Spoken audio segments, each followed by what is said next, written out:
The following is a special presentation of Tony Kurre Radio.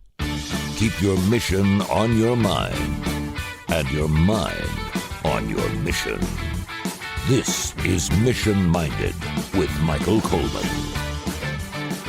Always an amazing show. We started this show Mission Minded with Michael Coleman. Of course, when he was with the Jimmy Hill Mission, he has moved on to the Montgomery Area Food Bank. They cover 35 counties in the great state of Alabama. It's called Mission Minded. Keep your mind, your mission, your mind. And Michael, we talk a lot about non-for-profits here because that has been your world for a long period of time, but you're also a businessman. First of all, how you doing? I know you just got back from New Orleans. Everything good? Yeah, it's been a long time since I've been in New Orleans, and it was good to touch base with that part of the country again. It's got some really unique things, some beautiful architecture, wonderful food, but it's got some real challenges, as most of our big cities do. It is one city that I think everyone on the face of the earth should go to at least once. Yeah, and maybe see the entire city. I mean, you certainly want to see Bourbon Street and the good parts, but yeah, sometimes it's an eye opener to see some of the bad parts too. And it's certainly, well, we're glad you're back home. Glad you're safe. We've got some emails, info@TonyCurreRadio.net. We try to get to your emails as often as we possibly can. We usually do about a show or two a month just on emails. We'll do that today. And some really broad questions, some big questions going on in the world of business. I did want to ask you right off the bat, because you're seeing this at all levels, and obviously, as you work through Feeding America, the Montgomery Food Bank, and the wonderful work you do, and I was down there a couple of weeks ago and really saw it firsthand as I got a chance to go through your facility, and thank you again for allowing me to do that. Steve and Jessica, your two sidekicks were just wonderful, and they really showed me the ropes.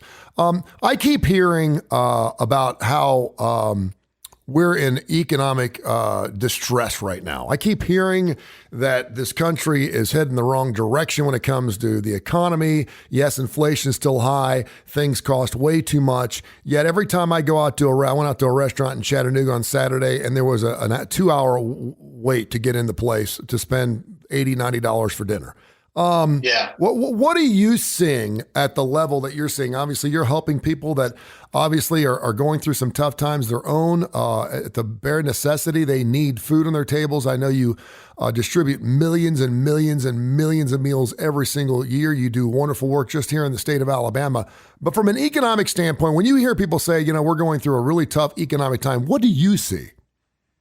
Well, it all depends on the lens by which you're interpreting what's going on in our economy. Like the lens, you keep hearing that, and then you go out to the restaurant and you're like, that's not matching my reality. Yeah.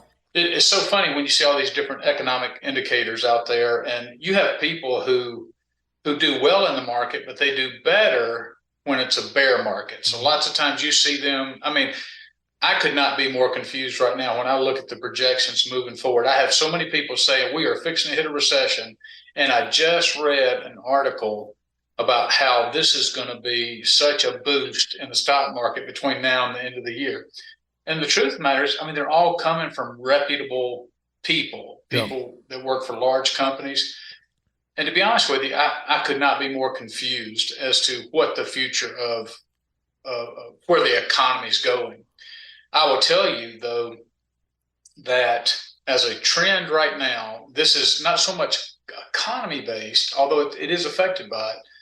But when COVID hit, let's say that somebody was given that normally gives $500 a month to charity, and they have their favorite charities, and let's say their local food bank is getting $100 of that, so 20% of their charitable giving per month. Well, when COVID hit, and then got everything like the need doubled seemingly overnight. And a lot of the other nonprofits or works that they were donating to just kind of got set aside, or at least they weren't as active. And so they're like, well, look, I'm gonna start giving $300-$400 to the food bank to meet this demand. But see, now that we've come out of COVID, things are starting to go back to pre-COVID levels. Then they've gone back to supporting these other works, and they're back to the $100. So the emergency or the critical nature of feeding people has seemed to wane, and that's from the people on the outside looking in. It doesn't with us because what COVID produced was all these people, and our numbers of people in need have not diminished. Like maybe the urgency has diminished, but then we're still left with post-COVID need is way more than pre-COVID need. And so when we're seeing a lot of food banks, though, losing revenue or are not gaining, not able to fundraise as much due to those reasons. And so sometimes that happens. You have to look, well, why or what's accounting for not as much money? And most of the time it is when the economy is hit and it goes down. Obviously, people don't have the disposable income, and lots of times the first thing they have to do is reduce their charitable giving.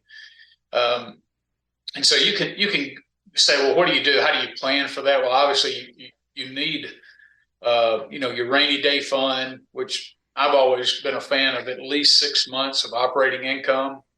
But you have, again, you hear all the doom and gloomers like, hey, we're fixing to have. I've seen where people are talking about the dollar's going to crash, that we're going to go to the Chinese currency. We talk about their partnerships with Russia right now. And I mean, again, it's just all over the map, depending on who you listen to. But the reality is, regardless of how the economy goes, the reality is our football stadiums are going to be full when the fall rolls around. Where to go to a football game, it costs hundreds and hundreds and hundreds, sometimes thousands of dollars, depending on if you have that box seat or not. All that's going to be full.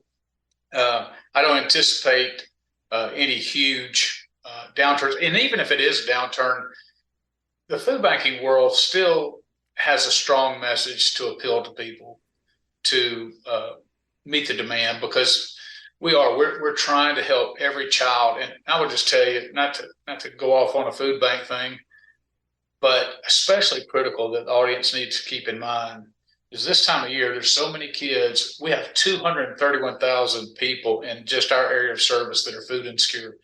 And sometimes the only meals the kids get are at breakfast and at lunch on schools. And then when summer happens, their home situation hasn't changed, but now they don't get those two meals. We're trying to get as many people connected to all that. So does the economy affect that? Yes, but it's so hard to project because people are all over the map. Yeah, I'm not an economy major, so I'm just telling you how I see it. Dr. Josh, who I do a show with every single week in Kurre and Claypool, Dr. Josh very, very well. The one thing that COVID really did, that was good and bad, was just shined an incredibly bright light on a lot of things, good and bad things that are going in this country. And when you take into effect that we've had the Russian-Ukrainian war now over a year and a couple of months, and we just heard about the doom and gloom when that started, how our gasoline was going to be $6-7 a gallon. I paid $2.89 for a gallon of gas today. I'm like, okay, well, that doesn't hurt too bad. Certainly inflation. I mean, all the things that war affected us. Then you throw in the fact that it happened a year after we got out of the COVID situation, where quite frankly, when you talk about millions and millions and billions of dollars that are sitting in ports and in container ships, and I don't. Sometimes I think the news cycle just picks the stuff and tries to create an angle and a story out of it. But I'll go as far as to say, just from the job market and the stock market is still over 30. I don't know if we're incredibly resilient, and because I think the economy is about as hot as it's ever been. Maybe economic indicators don't indicate that. But I mean, I just see people spending money like I've never seen it before, and I don't know where. And then you throw in the fact that maybe it was the COVID money that was flushed into our system, but eventually that's going to have to go away. And maybe it will. Maybe right now there's an economist listening, going, "Yep, you watch. In about 3 years, you're going to see what we're going to go through." But right now, it's incredibly resilient, and kudos to folks. I know that I'm on a budget. I know a lot of people that listen to the show are on a budget. And it just seems like there's so much money out there right now, and you just have to find it. Well, I do remember a stock guy telling me a long time ago, well, it wasn't necessarily speaking to me, but it was speaking to an audience. And the question was, well, how do you know how to pick out good stocks? How do you know what to trust, especially when the market's up and down and you're not sure where it's going? He said, just pay attention to what's around you. He said, what's the crowd at Walmart like? If the crowd at Walmart's strong in your area, Walmart's probably a good stock to invest in. if this company, if you go there and this restaurant is very full, it's probably a good restaurant to.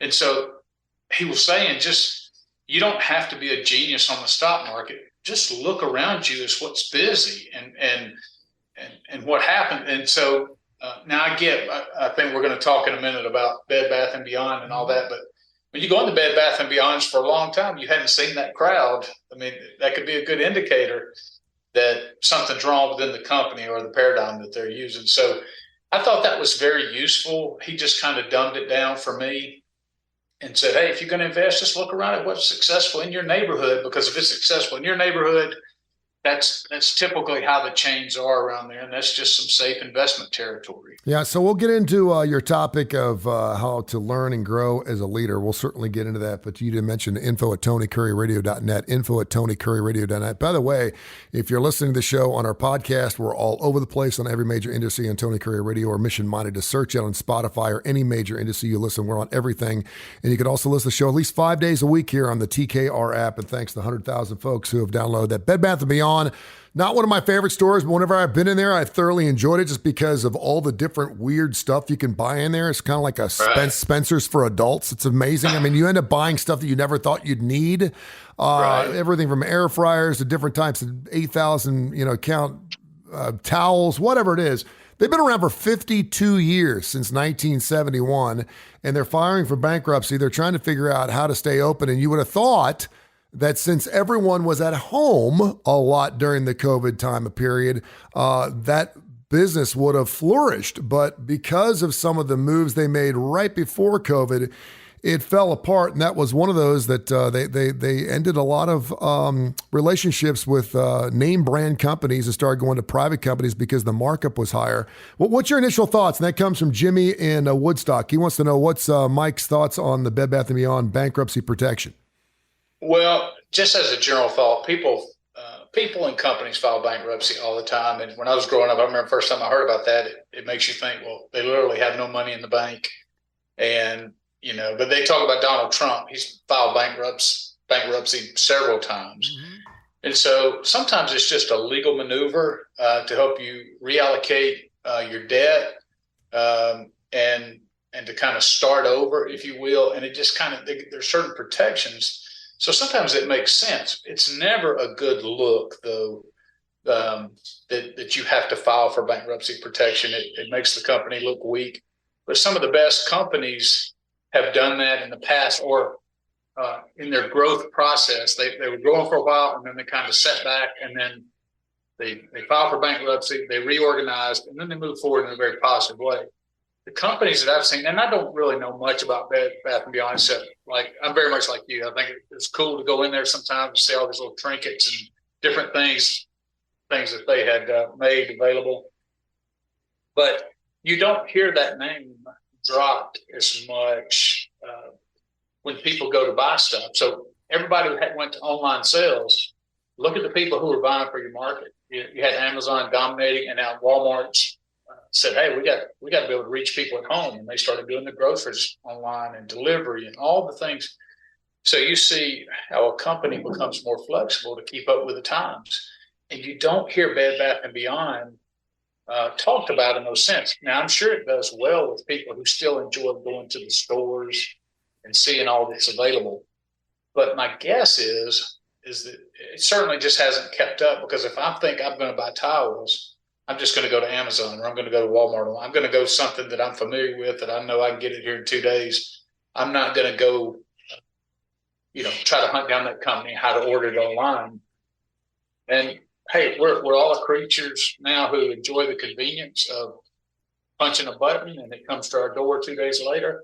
And it just looks like, to some degree, they've not done a good job either keeping up and creating that fluidity within their business model, or appealing and educating the public that fluidity is available for them. It's as easy as shopping on Amazon. It really is news, though. I mean, I remember when Sears closed down. I mean, that's where my mom bought all my clothes growing up, and for like 12 or 13 years, man, we always went to Sears, got our jeans, and it was the store. I mean, that was the place to go to.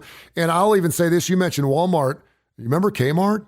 Remember how big Kmart was? I mean, Kmart was huge. I mean, Kmart at was one time was much bigger than Walmart. Oh my gosh, it was unbelievable. And you just think about when you think about just name brand recognition, you're like, how in the world can this not stay afloat just based off the name alone? It's really incredible news. And for people, I know there's a lot of people that love Bed Bath & Beyond, and it looks like they're having sales. Several people, I heard a spot this morning, several people are going to their stores, and they're like, it's sad. The store shelves are empty.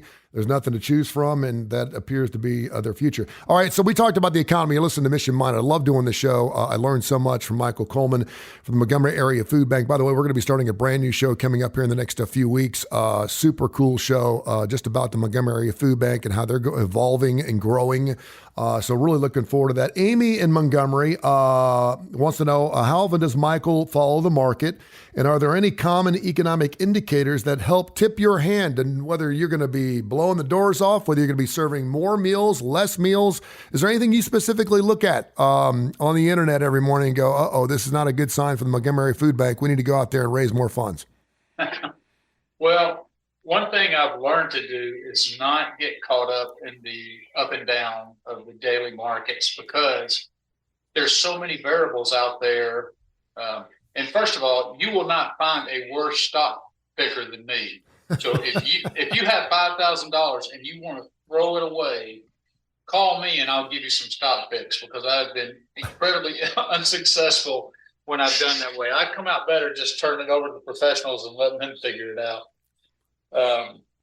But it's you're always warned about, the stocks get high or stock gets hot and people want to go invest in it and it comes back down. It's just trying to play that, just trying to time the market and understand what's happening. And like I said, I look at it and I go to one article and it says, oh, we're fixing to hit the worst bear market we've had. We're going to lose 20% market cap. And then in the next day, I'm reading about how we're fixing to have an explosive time because that really doesn't affect us day to day. Most of the people who are in the market are in there toward retirement. They just put their money in there. They let it ride. And now if we have like a year-long downward trend where the market may trend 15 to 20%, then we have some people in their end-of-year giving say, well, the market didn't do as well. I give based on how the market does. I'm not going to be able to give as much. And so that's why we can't really prepare. We can't maneuver as the market maneuvers. So that's why we basically have a reserve fund to absorb the shock of any kind of downturns in the economy. And when we have the upturns, we put the money back aside. It makes natural sense to think that when the unemployment rate goes up, that you would be busier. Is that true? Because our unemployment has been at historic lows for a long period of time. And right now there seems to be more jobs than we can fill. Is that a true correlation? Yeah, it is. It's absolutely true. So some of the economic indicators, that would be a primary when we start to see unemployment going up, and especially so you think in a recession, there's going to be lost jobs, lost wages, and any time, because there's so many people, as we know, live paycheck to paycheck and do everything they can to try to make ends meet. And so just from something as simple as inflationary controls come up, and now all of a sudden ends can't meet, and then that's where we step up to fill that gap. And so the less jobs that are out there, there's more people who are in difficult situations. The demand falls to us, and so that's probably where we always have. And again, we have that those additional funds because sometimes, even though we budgeted a certain amount, we may have to pull from our reserves to meet the uptick in demand because our goal is we don't want to turn away anybody hungry. There you go. He's Michael Coleman. He is the CEO of the Montgomery Area Food Bank. Got a chance to go down there and survey and go through their facility. It is amazing what you guys do. I was blown away. I just thought it was wonderful. And thank you again for letting me be part of that. We're going to be starting a brand new show coming up here in the next few weeks. And by the way, you were talking about the stock market. So we used to do a show. We had some market guys that were actually spending money with us when we were on Jocks. And they would always come in the first quarter of the year. And I'm Catholic, so roughly 25% of American people are Catholic. And we have this thing called Lent, And so whenever we did this, we did a market challenge where we were given $50,000. It was monopoly money. And we had to buy stocks, and whoever had the biggest increase monetarily over the course of that time would get some type of trophy or whatever. So every year, it was always around Lent, I would buy all my stock in fisheries because I know. Now you laugh. I wanted 4 years in a row. I would buy Australian fisheries. I was buying fisheries in Alaska. I was buying stock in the Deadliest Catch TV show. If it had something to do with fish, I would kill every single year. And everyone's like, what in the world are you buying? Because if you're Warren Buffett and you're in it for 60, 70 years, yeah, go ahead and get the Coca-Cola Railroad stocks, and chances are you're going to be all right. But if you want to go ahead and turn it around, just an idea, if you want to start day trading, Michael Coleman, jump into the fisheries next year during Lent. I will. I'm going to take that to the bank, brother. It works every time. Finally, and then we'll get into growing and learning as a leader, and I think we're probably going to have to continue this next week.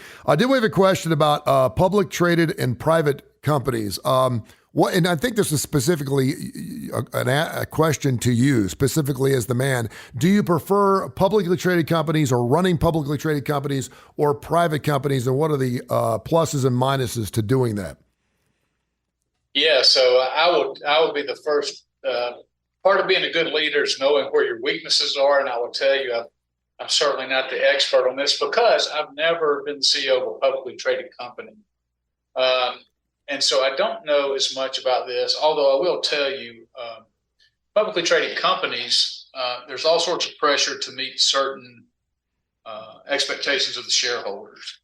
And the shareholders, they can lose confidence in you if you're not getting the returns that they desire, and they can vote you out and, board of directors.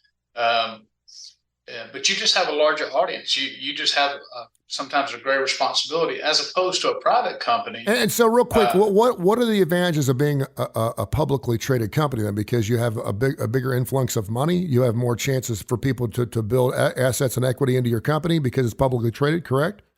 Yeah, I mean, that's my understanding that a lot of people, when you're running a publicly traded company and you do an IPO and people invest into your company, that's an incredible influx of dollars. It can create a lot of wealth.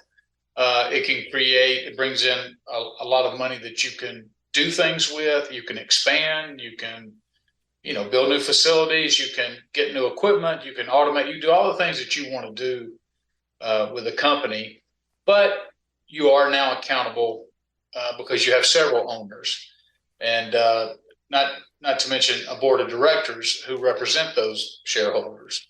And it's just a different dynamic, and it makes sense for a lot of people to do that. But also, there are people who own incredibly large companies, but they're family owned, they're private, and they want to run that company the way they see fit.